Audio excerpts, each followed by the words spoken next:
Hello अस्सलाम वालेकुम, this is Siraj Ali और आप देख रहे हैं मेरा यूट्यूब चैनल। आप सबको वेलकम कहते हैं। And I want to start with a proverb, a Turkish proverb. When a clown moves into a palace he doesn't become a king, the palace becomes a circus. When we talk about this proverb, so we listen, if an unwise, foolish, or unqualified person gets powers or high positions, so he doesn't become wise or capable, rather his behavior can make the palace chaotic, unserious and ineffective. अब इससे हमें ये समझ आती है कि जब एक मस्खरा किसी महल में दाखिल होता है तो वो महज बादशाह नहीं बनता, बल्कि वो महल ही उसके लिए सर्कस बन जाता है। अब किसी को ये बिलीव नहीं था कि ये कहावत, ये प्रोवर्ब इन 21st सेंचुरी में ट्रंप के अमेरिकन प्रेसिडेंट बनने पे ये पूरी होगी। बिफोर 2.5 ईयर्स बिफोर, अमेरिका दुनिया की वाहिद सुपर पावर था जिसकी नेवी वो दुनिया के समंदरों पर राज करती थी और जिसके फ़ौजी मशरक़ वस्ती में दिफा की गारंटी समझे जाते थे। लेकिन ट्रंप ने ओनली इन 1 ईयर दुनिया के सामने अमेरिका को मजाक बना के रख दिया है। अब यहाँ पे ट्रंप की अगर जहनी कैफियत को देखा जाए तो इन प्रीवियस व्लॉग्स में मैंने डिस्कस किया है कि जिसमें डिस्कस किया गया कि ट्रंप जहनी तवाज़न ख़राब कर चुके हैं और अब ख़ुद अमेरिकन ये बात किए जा रहे हैं। And before 2 years bill Clinton की अहलिया जो साबिक प्रेसिडेंट थे वो ख़ुद अमेरिकन प्रेसिडेंट ट्रंप के साथ उससे पहले सदारती उम्मीदवार थी, उन्होंने ट्रंप के बिहेवियर को शर्मनाक करार दिया है। हिलरी क्लिंटन का ये कहना था कि ट्रंप का जहनी तवाज़न ख़राब हो गया है और हमें इस सिलसिले में बात करनी चाहिए कि ट्रंप सोशल मीडिया पे जिस किस्म के बयान दे रहे हैं उन्हें देखकर शर्म आती है कि ये शख्स हमारे मुल्क का प्रेसिडेंट है। फिर अमेरिकी कांग्रेस की साबिक स्पीकर नैन्सी पेलोसी से ट्रंप के बयान पर जब सवाल किया गया तो उनका जवाब ये था कि सवाल मुझसे नहीं किसी सेक्रेटरिस्ट से पूछा जाए, वो आपको बेहतर जवाब दे सकेगा। ये बयानात हमारे नहीं हैं, ये उन लोगों के हैं जो अमेरिकन पावरफुल ओहदों पर फाइज रहे हैं। अब अगर इसी प्रोवर्ब को, टर्किश प्रोवर्ब को जो मैंने आपको दी है सबसे पहले, इसको अगर देखा जाए तो ये एक लाइव रियलिटी शो महसूस होता है जहाँ पे ट्रंप के फैसले कम और ड्रामाई सीन हमें नज़र आते हैं। ऐसा लगता है कि जैसे वाइट हाउस कभी आलमी संजीदगी और ताकत की अलामत समझा जाता था, अचानक ये एक ऐसी स्टेज में बदल गया है यहाँ पर जस्ट मस्खरापन नज़र आता है और प्रेस कॉन्फ्रेंसेस किसी कॉमेडी स्क्रिप्ट्स का हिस्सा नज़र आती हैं। अब ट्रंप ने सियासत को इस अंदाज में पेश किया है कि संजीदा एनालिटिकल पर्सनस और संजीदा जो ऑब्जर्वर हैं वो सर पकड़ के बैठ जाते हैं कि अब यहाँ पे अमेरिकन प्रेसिडेंट के अगर आप यू टर्न्स देखें और मुखालफिन के लिए अलकाबात का अंदाज़ अगर आप देख लें तो जिसमें सियासत कम और स्कूल के बच्चों के लिए जैसे छेड़छाड़ को वो ज़्यादा फील करते हैं। तो अब ये इंटरेस्टिंग बात है यहाँ पे कि इस सर्कस के जो तमाशाई हैं वो सिर्फ अमेरिकन नहीं है, अमेरिकन पब्लिक नहीं है, बल्कि होल वर्ल्ड इसका लाइव नशरियाती एक हिस्सा बन चुकी है जहाँ पे हर एक नया दिन एक नई एपिसोड के साथ नज़र आता है। मगर तंज़ की असल हकीकत ये है कि सर्कस में हंसी तो आती है, लेकिन जब यही सर्कस आलमी फ़ैसलों का मरकज़ बन जाए जहाँ पर एक पूरी तहज़ीब को सफ़ाए हस्ती से मिटाने की धमकी दी जाए और ख़ुद ईसाई क्रिश्चियन रिलीजस की तौहीन की जाए, तो फिर सिर्फ हंसी के साथ साथ एक अजीब सा खदशा भी जन्म लेता है कि दुनिया के ताकतवर तरीन मुल्क का निज़ाम, जिससे पूरी दुनिया का मफाद वाबस्ता है, और वो एक गैर मुतवज़्ज़न शख्स के हाथों में है। यही वो लम्हा होता है जब कहावत में आप देखते हैं कि वो महज एक जुमला नहीं रहती, वो एक ज़िंदा हकीकत बन के हमारे सामने आती है और इंसान के लिए सोचने पर ये मजबूरी बन जाती है कि वाकई महल अगर एक सर्कस बन जाए तो तमाशाइयों की तालियां कब तक बजती रहेंगी और स्टेज के पीछे होने वाले फ़ैसलों की कीमत वो आखिर कौन चुकाएगा। लेकिन बहरहाल इस पूरे तनाज़े में पाकिस्तान का एक बेनिफिशियल, एक पॉजिटिव रोल है एंड मौजूदा रजीम की तो आप देखें तो एक लॉटरी ही जैसे निकल आई हो। तो इस किस्म की सिचुएशंस हमें देखने को मिलते हैं और ट्रंप के लिए जो तारीफ़ी कलामात थे शहबाज शरीफ साहब के कि करोड़ों ज़िंदगियां आपने बचाई हैं और नोबेल प्राइज़ के लिए शहबाज शरीफ साहब ने उनको नामज़द किया था। तो अब यही वो सिचुएशंस हैं कि यही वो प्रीवियस डिस्कशंस थे जिनकी बेसिस पे वो हमारी क़ियादत को पसंद करने लगे हैं। लेकिन ये पाकिस्तान के लिए काउंटर प्रोडक्टिव भी हो सकता था अगर ईरान अमेरिका को जंग में शिकस्त ना देता। अब तो ये हकीकत रोज़े रोशन की तरह वाज़ेह है कि ईरान ये जंग जीत गया है और अब बात सिर्फ अमेरिका की फेस सेविंग पर ही आकर रुकी हुई है। लेकिन ज़रा इमेजिन करें कि अगर अमेरिका और इज़राइल ने ईरान पर हमला ना किया होता या ईरान इस जंग में वो हार जाता खुदा ना खास्ता और वहाँ की रिजीम चेंज हो जाती, तो फिर क्या होता? तो इस सूरत हाल में पाकिस्तान ट्रंप के नाम नहाद गज़ा बोर्ड अमन बोर्ड का एक हिस्सा होता और गज़ा एक तरह से इज़राइल के कंट्रोल में चला जाता। अब ये गज़ा अमन फ़ोर्स में पाकिस्तानी फ़ौजी दस्तों का जाना भी फिर पाकिस्तान के मफाद में ना होता ये। लेकिन अमेरिका ईरान जंग ने ओवरऑल सिचुएशन को बदल के रख दिया है। अब दूसरी तरफ पाकिस्तान के सऊदी अरब, चीन, ईरान और तुर्किया के साथ जो अच्छे ताल्लुकात रहे वो काम आए और यहाँ पे इस तरह की सिचुएशंस में पाकिस्तान इस तरह की जंग में एक नेट सिक्योरिटी प्रोवाइडर के तौर पे सामने आया।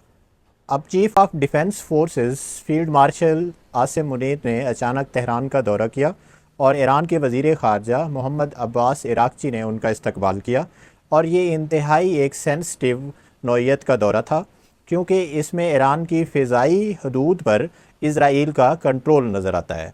यकीनन फील्ड मार्शल के दौरे से पहले जो तमाम हिफाजती इक़दाम थे उनको मद्देनज़र रखा गया होगा और पाकिस्तान एयरफोर्स ने एक हिसार कायम किया होगा जिसकी प्रोटेक्शन में इस दौरे को आखिरी वक्त तक बहुत खुफिया और सीक्रेट रखा गया। और फील्ड मार्शल आसिम मुनीर और वफाकी वज़ीर दाखिला मोहसिन नकवी वहाँ पे पहुँचे और ISPR ने यह कन्फर्म किया कि पाकिस्तानी वफद ईरान अमेरिका जंग के जो सफारती और सालसी कोशिशें कर रहा है उसके लिए ईरान मौजूद है। और लेकिन ईरान का सरकारी मीडिया प्रेस TV उनके मुताबिक field marshal Asim Munir America का अहम पैगाम लेकर ईरान गए हैं।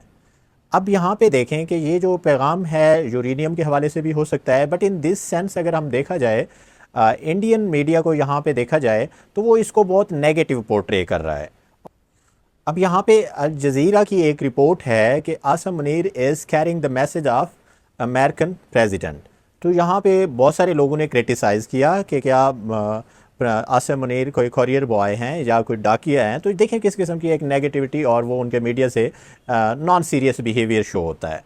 तो जब आप मुकाबला नहीं कर सकते किसी का तो आपको ये ओछे हथकंडे इस्तेमाल करने को मिलते हैं जो कि हमारे नेबरहुड में इंडियन इस चीज़ को इस्तेमाल करते हुए दिखाई देते हैं। But we are Pakistani and proud Pakistani in this sense कि we are powerful and in positive sense एक पाकिस्तान एक अच्छा रोल अदा कर रहा है कि आज आपको भी हमारी ज़रूरत पड़ी है। So we salute our army as well as we salute our public कि जिन्होंने ऐसा एक पॉजिटिव पीसफुल रोल अदा किया है। अब एक रिपोर्टर के क्वेश्चन पे जब वो पूछते हैं कि क्या आप पाकिस्तान विज़िट कर रहे हैं तो ट्रंप का रिस्पॉन्ड आता है कि हाँ अगर वहाँ पे एक डील साइन होती है then I may go to Pakistan. But कहानी यहाँ से स्टार्ट नहीं होती, कहानी इससे पीछे से स्टार्ट होती है और this is an interesting story. पहले ये आपके जहन में होना चाहिए कि this is an earth shaking development जो बहुत से अंदाज़ों को गलत साबित कर देती है। इसमें सबसे बड़ा अंदाज़ा जो रेसिप्रोकल होने लगा है वो ये है कि अमेरिका के सदर और प्रोफेसर रॉबर्ट का ये ख्याल है और बहुत से और भी ओपिनियन आते हैं कि डोनाल्ड ट्रंप वो मुकम्मल तौर पर अमेरिका की ज़ायनिस्ट लॉबी के इस्तेमाल में एक खिलौने की तरह हैं और कभी भी वो उनको डिफाई नहीं कर पाएंगे। ताहम जॉन मार्शल ने अपनी लास्ट डिस्कशंस में उन्होंने कहा था कि अगर उन्हें ये लगेगा कि दुनिया की इकोनॉमी वो ख़तरे की पोजीशन में चली गई है तो हो सकता है कि वो ज़ायनिस्ट लॉबी को इसराइली लॉबी को शटअप कॉल दे दें। अब बहुत सारे ओपिनियंस हमें नज़र आते हैं तो दुनिया की इकोनॉमी की शायद डोनाल्ड ट्रंप परवाह ना करें, लेकिन गुज़िश्ता चंद दिनों में अमेरिका के अंदर से कुछ ऐसी रिपोर्ट्स और असेसमेंट्स आ रही हैं फाइनेंशियल इंस्टीट्यूशंस की और पब्लिक नहीं हुई जो डिफरेंट हमारे सामने आती हैं। तो अगर ये सूरत हाल जारी रही तो अमेरिका के अंदर इन्फ्लेशन और बेरोज़गारी बहुत बढ़ जाएगी और चीज़ों की कीमतों में इजाफा हो जाएगा और गैस की prices on and average as well as वो भी बढ़ गई हैं और अब एवरेज $4 से अबव होने लगी हैं। तो इस किस्म की सिचुएशन को देखते हुए अमेरिका के डिफरेंट हिस्सों में $5 से $6 से इंक्रीज़ कर गया पेट्रोल और अनएम्प्लॉयमेंट और प्राइसेस के बढ़ने से, फ्रस्ट्रेशन के बढ़ने से ये एक ऐसी सूरत हाल डेवलप हो गई जो डोनाल्ड ट्रंप समझते हैं कि अब उन्हें इस स्टेज पर अपने पॉलिटिकल फ्यूचर का सोचना है। उन्हें मज़ीद किसी लॉबी के हाथों मजबूर नहीं होना। और ये उनकी सिचुएशन है। जब उनसे क्वेश्चन पूछा गया कि क्या आप पाकिस्तान विज़िट कर सकते हैं, तो यहाँ पर आप हमारे यहाँ ये क्वेश्चन होता है, तो ये तो एक अनएक्सपेक्टेड सा क्वेश्चन था कि एक रिपोर्टर को इतनी इंसाइट थी और ये प्लांटेड क्वेश्चन था। नो, ये प्लांटेड क्वेश्चन नहीं था। एक्चुअली 2 और 3 आवर्स बिफोर कैरोलिन लेविट, जो उनकी प्रेस स्पोकमैन है वाइट हाउस की, वो रिपोर्टर को ये कह चुकी थी कि एक डील के हम करीब पहुंच चुके हैं, जो एक पॉजिटिव डेवलपमेंट है। और प्रेसिडेंट एक दिन पहले वो इस चीज़ को कह चुके थे कि पाकिस्तान के प्राइम मिनिस्टर और as well as field marshal को अप्रिशिएट करना बहुत ज़रूरी है। तो देखें कि एक किस्म की फील्ड सेट की जा रही थी। अब ईरान की जानिब से की गई आबनाए हरमज़ की नाकाबंदी पर अल जज़ीरा की रिपोर्ट के मुताबिक जंग के आगाज़ से आबनाए हरमज़ से जहाज़ों की आमदोरफ्त में 95% डिक्रीज़मेंट हुई। 279 जहाज़ वहाँ से गुजरे, जिसमें 22 पर अटैक्स हुए। अगर प्रीवियसली देखा जाए तो 100 ऑलमोस्ट जहाज़ डेली बेसिस पे गुजरते थे। अब यहाँ पर ख़लीज की बंदरगाहों पर सैकड़ों बहरी जहाज़ फंसे हुए हैं और रिपोर्ट के मुताबिक 22 बहरी जहाज़ों पर मुख्तलिफ़ मकामात पर अटैक्स रिपोर्ट हुए हैं। मुत्तहदा अरब अमारात की समंदरी हदूद में हमले हुए, ओमान की समुद्री हदूद में 6 जहाज़ों पर हमले हुए, इराक़ और कतर की समुद्री हदूद में 2-2 जहाज़ों पर अटैक किया गया। यानी यहाँ पे जो सिचुएशन है, ईरान ने इंतहाई सख्ती से अबनाए हरमज़ को कंट्रोल में रखा हुआ है और इसको बंद किया हुआ है। अब डिफरेंट ज़राए के मुताबिक अगर अबनाए हरमज़ खुल भी जाए तो वो सैकड़ों बहरी जहाज़ जो वहाँ पे फंसे हुए हैं, तो उनको निकलने में मिनिमम 3 मंथ का ड्यूरेशन चाहिए और उसके बाद से दोबारा वहाँ से आलमी तिजारत नॉर्मल वे में स्टार्ट हो सकती है। जब डोनाल्ड ट्रंप ये कहते हैं कि ईरान ने हमारे से एग्री कर लिया कि वो कभी न्यूक्लियर वेपन नहीं बनाएगा, तो हम इसको ऑलरेडी डिस्कस कर चुके हैं कि न्यूक्लियर वेपन ईरान की प्रायोरिटी ही नहीं है, वो बनाना ही नहीं चाहता। हमारी असेसमेंट ये है कि बहुत सारे लोग इससे डिसएग्री भी करेंगे। वो ये समझते हैं कि ईरान की बड़ी वीकनेस है। इवन प्रोफेसर जॉन मर्शैनर कहते हैं कि ईरान की बड़ी गलती ये हुई कि उन्होंने न्यूक्लियर वेपन नहीं बनाया। हमारी असेसमेंट ये है कि ईरानियन रजीम को ये पहले से ही बात समझ आ गई कि वो न्यूक्लियर वेपन उनको नहीं बनाने दिया जाएगा। जिस तरह से इज़राइल ने ऑक्सरिक पे, इराक़ पे हमला किया, सीरिया पे हमला किया, रिपीटेडली हमले किए, तो जिस तरह से उसकी पोजीशन और एक खौफ था, तो इस तरह की सूरत हाल में एक जियो पोलिटिकल कॉन्टेक्स्ट में अगर देखा जाए तो ईरानियन को ये बहुत पहले से अंडरस्टैंडिंग थी कि वो न्यूक्लियर वेपन नहीं बना सकेंगे, उनको न्यूक्लियर वेपन नहीं बनाने दिया जाएगा और न्यूक्लियर वेपन बनाने से उनके प्रॉब्लम्स सॉल्व नहीं होंगे। लेकिन उन्होंने न्यूक्लियर वेपन की थ्रेट को और न्यूक्लियर इनरिचमेंट को एक नेगोशिएशन प्लैंक के तौर पे इस्तेमाल किया। ये हम पहले कई दफ़ा बात कर चुके हैं। अब जो डोनाल्ड ट्रंप ये कहते हैं कि ईरान ने हमसे एग्री कर लिया है कि वो न्यूक्लियर वेपन नहीं बनाएगा, तो ईरान ने 2015 में यही कमिट किया था और अपने 25,000 पाउंड इनरिच यूरेनियम रूस के हवाले कर दिया इन जनवरी 2016 में। और अभी उन्होंने NPT नॉन प्रोलिफरेशन ट्रीटी भी साइन किया IA के साथ, और उन्होंने अपनी साइड्स को बारहा रिगस रूटनी के लिए भी खोला है। और जेनेवा में भी और मस्कत में भी, ओमान में और जेनेवा में जो नेगोशिएशन हुई, तो यहाँ पे अफर्म किया कि वो न्यूक्लियर वेपन नहीं बनाएंगे और वो शायद न्यूट्रल हैं और वो इस किस्म की कोई प्रोग्रेस की तरफ नहीं जा रहे और वो उनको डाइल्यूट करने की बात कर रहे हैं। तो यहाँ पर डोनाल्ड ट्रंप बता तो रहे हैं कि उनको एक बहुत बड़ी कंसेशन मिल गई है, तो असल में ईरान ने हमेशा ये कंसेशन ऑफ़र की और यही वो चीज़ है जो बताने वाले हमें ये नॉलेज में देते हैं कि इस्लामाबाद के अंदर भी जो टॉक्स हुई, वहाँ पे भी बहुत सारे मामला तय पा गए थे। और इनरिच यूरेनियम अभी 940 पाउंड्स के करीब है, 440 और 60 के राउंड अबाउट किलोग्राम है।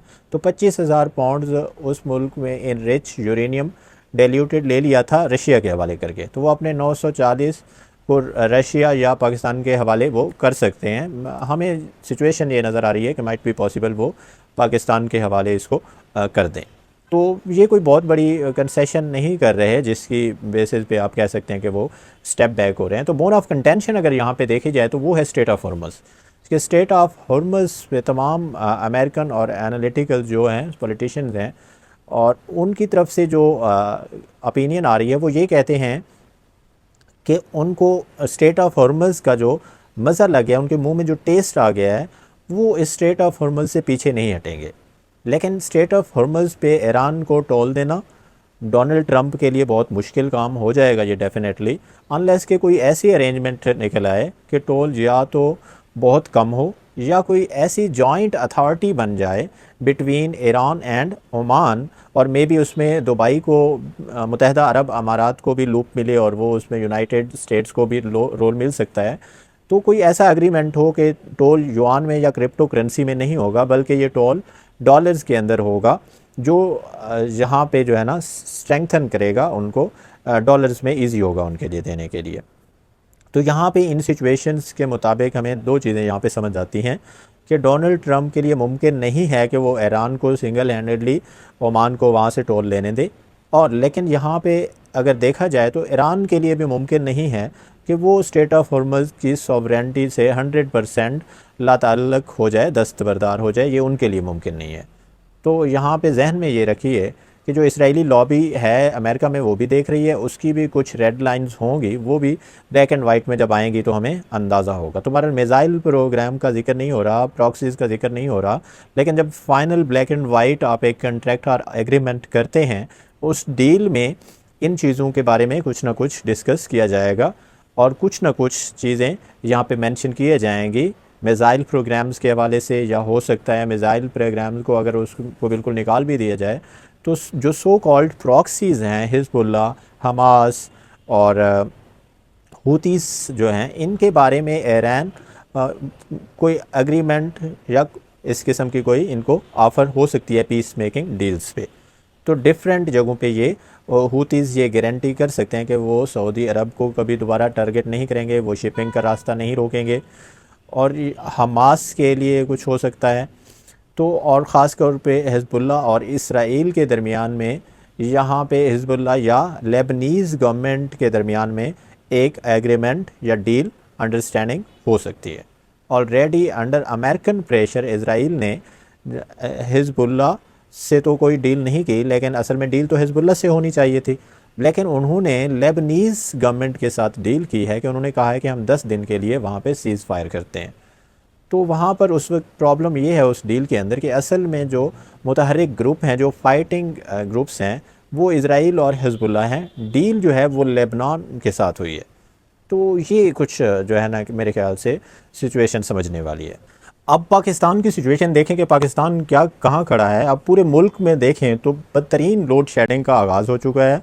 अब बड़े बड़े शहरों में देखें, इस्लामाबाद, लाहौर, मुल्तान, रावलपिंडी, कराची जैसे पाकिस्तान के जो बड़े बड़े शहर हैं, यहाँ पे अगर सूरत हाल देखी जाए तो वहाँ पे भी बज़ाहिर जो है ना फर्नेस ऑयल की रीज़न की वजह से कहा जा रहा है कि लोड शेडिंग है। बताया ये जा रहा है कि क्योंकि जंग की वजह से पाकिस्तान को तेल की जो तरसील है उसमें ख़ासी डिफ़िकल्टीज़ का सामना है, और यहाँ पे गर्मी का पूरी तरह से आप भी देखें आगाज़ भी नहीं हुआ, और यहाँ पे शॉर्ट फॉल्स 3,500 मेगावाट तक पहुँच गया है।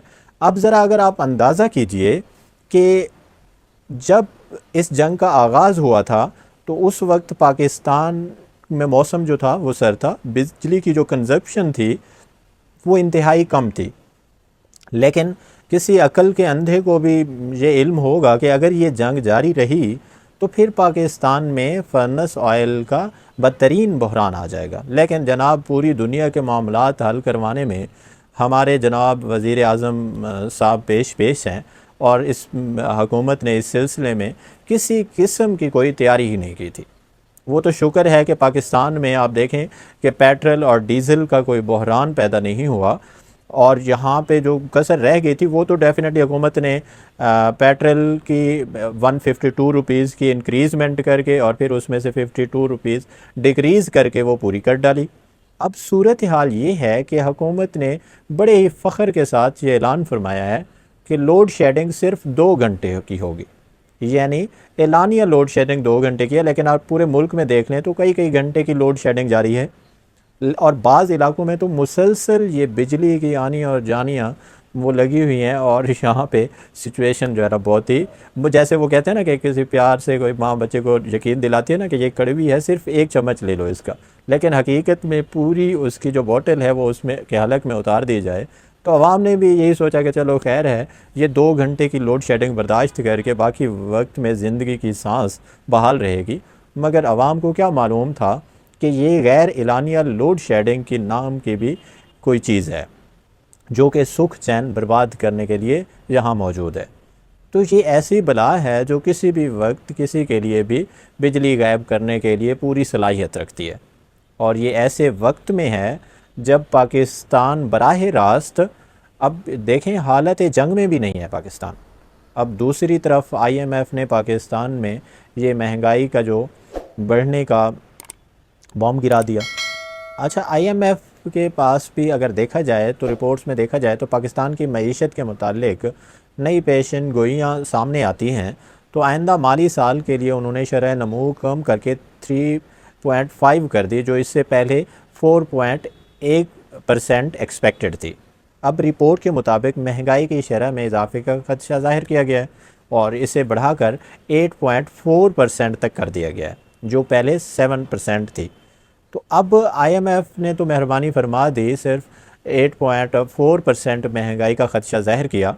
लेकिन यहाँ पे अगर देखा जाए पाकिस्तान में जो हालात हैं तो यहाँ पे महंगाई इससे कहीं ज़्यादा यहाँ पे होती हुई नज़र आ रही है।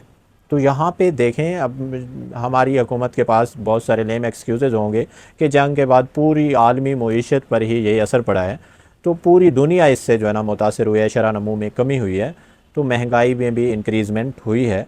तो लेकिन यहाँ पर ये नहीं बताया जाएगा कि पूरी दुनिया में अगर आप देखें अवाम को, तो वहाँ पे सेहत, तालीम, सोशल सिक्योरिटीज़ के हवाले से अगर देखा जाए तो कहाँ कहाँ पे क्या क्या सहूलियात दी जाती हैं, जबकि पाकिस्तान में सेहत और सोशल सिक्योरिटी के आलम का अगर तज़किरा किया जाए तो वो आपके सामने ही है।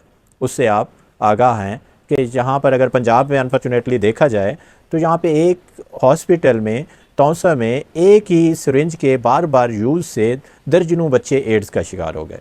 लेकिन सूबाई वज़रा बजाय मुस्ताफ़ी होने के डिठाई से इसको प्रोटेक्ट कर रहे हैं। भाई कुर्सी है तुम्हारा, ये जनाजा तो नहीं है, कुछ कर नहीं सकते तो उतर क्यों नहीं जाते। तो अब यहाँ पे देखें सिचुएशंस कि इतनी क्रिटिकल सिचुएशन है और यहाँ पे काबिल तरस बात है कि आपके पंजाब में क्या हो रहा है। अब यहाँ पे पंजाब के शहर तौसा में अगर देखा जाए तो किस तरह HIV वहाँ पे स्प्रेड हो रहा है। तो महकमा सेहत के हुकाम ने 2025 में 106 बच्चों के HIV मुतासरा बच्चों की तस्दीक की थी। वालदैन ने यह इल्ज़ाम लगाया था कि तहसील हेडक्वार्टर तौसा में इस्तेमाल शुदा सुरेंजों का इस्तेमाल बार बार करने से HIV की ये रीज़न बना है और ये तहकीकात भी हुई इस पर। उसके बाद 2025 में हस्पताल के मेडिकल सुपरिटेंडेंट को मुअत्तल भी किया गया। लेकिन ज़राए का ये दावा है कि फिर से हेडक्वार्टर और हस्पताल तौसा में यहाँ पे इस्तेमाल शुदा सिरिंजों का दोबारा इस्तेमाल का रुझान यहाँ पे पाया जाता है। तो यहाँ पे देखें कि CCTV कैमरास में ये देखा भी गया है कि बार बार यहाँ पे एक ही सिरिंज एक बच्चे से दूसरे में बार बार यूज़ की जा रही है और नर्सेज एक दूसरे को पास ऑन कर रही हैं। तो वो इनको डिस्ट्रॉय नहीं कर रहे हैं, डिस्पोजेबल ये हैं। तो यहाँ पे देखें माँ बाप को भी इतनी यहाँ पे अवेयरनेस नहीं होती और ऐसे केसेस में यहाँ पे वालिदैन भी बहुत परेशान हैं कि कहाँ पे वालिद और वालदा दोनों इनसे मुतासर नहीं हुए और बच्चा पैदा होते ही छोटा बच्चा जो है ना उसमें HIV का पेशेंट डायग्नोज होता है। तो देखें कि यहाँ पे किस किस्म की जो है ना सिचुएशन है कि आप यहाँ पे 2025 में अगर DG खान में तौसा के 11 मरीज़ों में एड्स की तजदी हुई थी, जहाँ पे कमीशन तश्कील हुआ था और उसमें यूनिसेफ WHO के नुमाइंदे शरीक हुए। उन्होंने 50,000 आबादी के घर घर जाकर स्क्रीनिंग की गई और यहाँ पे 7 यूनियन काउंसिलों में से एड्स के 334 मरीज़ों की तशख़ीस हुई जो एड्स डायग्नोज हुआ। और जिनमें से अगर देखा जाए तो यहाँ पे बहुत सारे बच्चे थे जो 12 साल से 331 की एज अगर देखी जाए जो 12 साल से भी कम है। तो ज़्यादातर वो बच्चे ही हैं जो इस में डायग्नोज किया गया जिनको। तो देखें कि किस किस्म की क्रिटिकल सिचुएशन है कि आप फ़ैसले तो कर रहे हैं पूरी दुनिया के, भाग रहे हैं, लेकिन अपने घर में क्या हो रहा है इसको भी ज़रा देखें। इस पे भी काबिल गौर और काबिल तरस जो सिचुएशन है इसको भी काइंडली आप ऑब्जर्वेशन में लाएँ। अब इन तमाम चीज़ों को जहन में रखना ज़रूरी है। अब ईरान को क्या चीज़ मिलती है?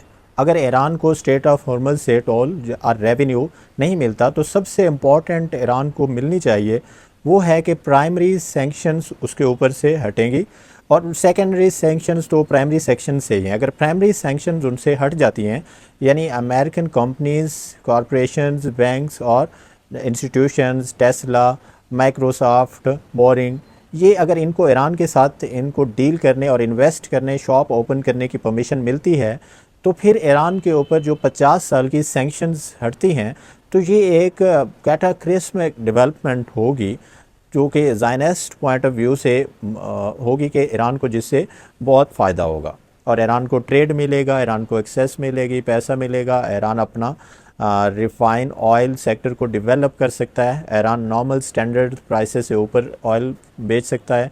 और ईरान की ऑयल एक्सपोर्ट्स कम हुई हैं तो वो अचानक से इंक्रीज़ हो जाएंगी 6 महीने साल में। और ईरान जिसको प्रोफेसर रॉबर्ट पेप कहते हैं कि वो एक चौथी सेंट्रल पावर ऑफ के तौर पे इमर्ज करेगा, यूनाइटेड स्टेट भी one, China second, third being Russia और फोर्थ ईरान। वैसे दिस इज़ एन एग्जैजरेशन यहाँ पे नज़र आती है कि जिसको एग्जैजरेट किया गया इस एनालिसिस में। तो बहरहाल ये सिचुएशंस हैं जो हमारे नज़र आती हैं। इम्पॉर्टेंट सेंट्रल और पावर के तौर पे ईरान डेफिनेटली इमर्ज कर सकता है। आज से बहुत साल पहले डॉक्टर ट्रीटा पारसी, उन्होंने 15 ईयर्स बिफोर ट्रीटा पारसी ने एक एनालिसिस लिखा था।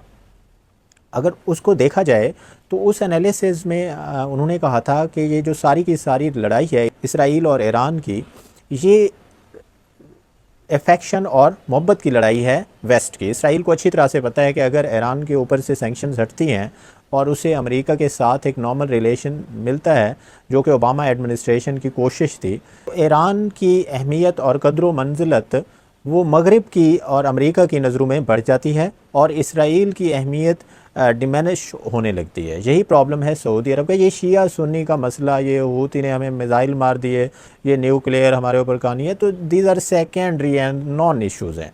असल इशू ये है कि ईरान के अंदर इतनी खूबसूरती है, कि ईरान के अंदर इतना एक मज़हब और कल्चर है, इतनी इफ़ेक्टिवनेस है, इतनी स्ट्रेंथ है कि अगर उसका और अमेरिका का रिलेशनशिप नॉर्मल हो जाए या होने लगे तो सऊदी अरब की जो बहुत इम्पोर्टेंस है और बहुत इंपॉर्टेंस इसराइल की जो नज़र आती है वो कम होने लगेगी। लेकिन ये सारा कुछ क्या ज़ायनिस्ट लॉबी होने देगी?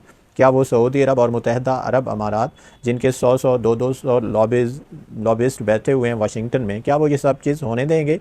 तो ये इन फ्यूचर अगले कुछ घंटों में हमें बेहतर तौर पे इसका जवाब हमें मिलेगा। अब यहाँ पे आए, अगर देखें हम यहाँ पे अगर सिचुएशन देखें कि पाकिस्तान को इससे क्या मिलता है, तो पाकिस्तान को अगर पहले यहाँ पे देखें कि सबसे पहले तो शरीफ, जरदारी और आसिम रेजीम जो है, अगर ये सब कुछ ऐसे ही होता है जैसा कि हमें नज़र आ रहा है, तो बहुत स्ट्रॉन्ग हो के वो पॉलिटिकली इसमें से इमर्ज करते हैं। और जनरल आसिम मुनीर की जो पोजीशन है वो भी अमेरिकन एस्टेब्लिशमेंट के लिए एक सॉलिड रिलेशनशिप डेवलप करता है, जो कि कम अज़ कम जब तक डोनाल्ड ट्रंप प्रेसिडेंट हैं तब तक तो अनशेकेबल रिलेशनशिप एक डेवलप करेगा।